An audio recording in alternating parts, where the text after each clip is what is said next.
That's going to be my workout for today. Hey guys, how are you? This is day 13 of the T28 challenge. I'm feeling good. One of the things that I've noticed is waking up in the morning, how you actually feel like a fat burner, like you actually feel lean, like you were burning fat at night versus like waking up and like really bloated and whatnot.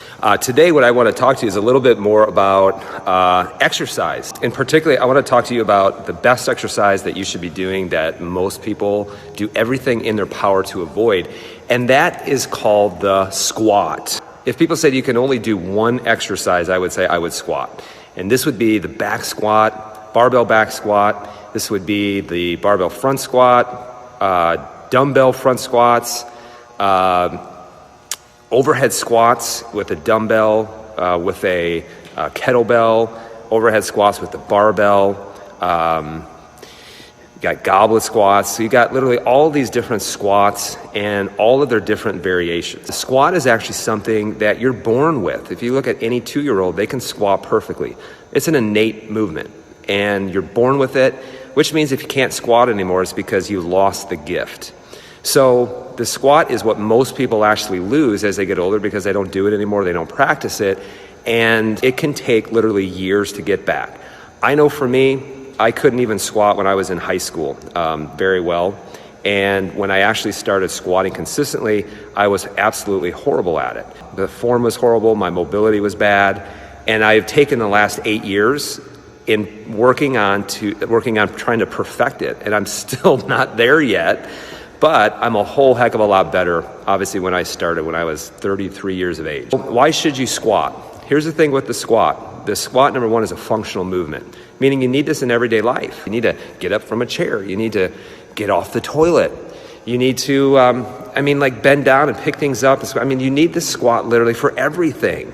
So it's something that you need for everyday life. And listen, if you can't get off the toilet anymore, your kids, they're going to throw you in the nursing home. They're going to be really excited to collect your inheritance. Frustrate your kids and be able to squat all the way through up until the end of your life. Second thing is that it's involves all the big movers and shakers inside of your body. And in fact, about 2/3 of your muscle mass inside your body is located in your butt and in your thighs and in the backs of your legs, your hamstrings. So if you want to ramp up your metabolism, start building muscle mass around those areas. And not only that, if you want a great looking derriere, start squatting. Now, how should you squat? You need to squat below parallel. I remember I took a trip to Vietnam. This was like 15, 16 years back. Everyone there knew how to squat. In fact, none of them sat in chairs. They actually just squatted down on the side of the street and did that for hours. People in their 80s that were actually able to squat full depth, and they would just hang out there for hours. And they were also extremely mobile. They could walk. These guys could run. And the only reason why they could do that is that they kept practicing it. A lot of people say, well, I don't want to squat because I don't want to wear out my knees. Listen, I've been into the nursing homes. You probably have too. And those people in the nursing homes that have degenerative knees, it wasn't because they overused it. It was because they underused it. I see people that are getting knee replacements all the time. And it wasn't because they actually squatted. It was because they actually didn't squat. Not only that, but joint replacements and all these hip replacements and wearing these joints out has really nothing to do with overuse as much as it has to do with misalignment and lack of motion, and also a lot of inflammatory issues with what you're eating and being overweight and things like that. Why should you squat, and why will it actually protect your knees over the long term? Here's the thing with any of your joints. Your joints actually need motion in order for them not to deteriorate.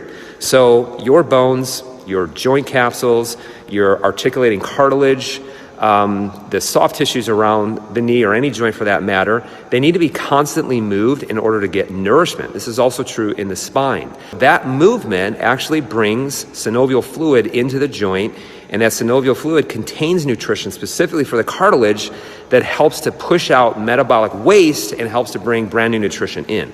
And this is why when people squat more, their joints actually become healthier and they don't become sicker. So learn the squat, practice the squat, and it may take a couple of years for you to perfect the squat, but don't let that hold you back from becoming better at everyday life. So remember, squat, Squat often, start incorporating it at least 2 to 3 times a week into your workout routine. Today I'm not gonna squat, but tomorrow I am. So hope you're enjoying the T28 challenge, day 13, day 14 right around the corner. Can't wait to check in with you, and be well.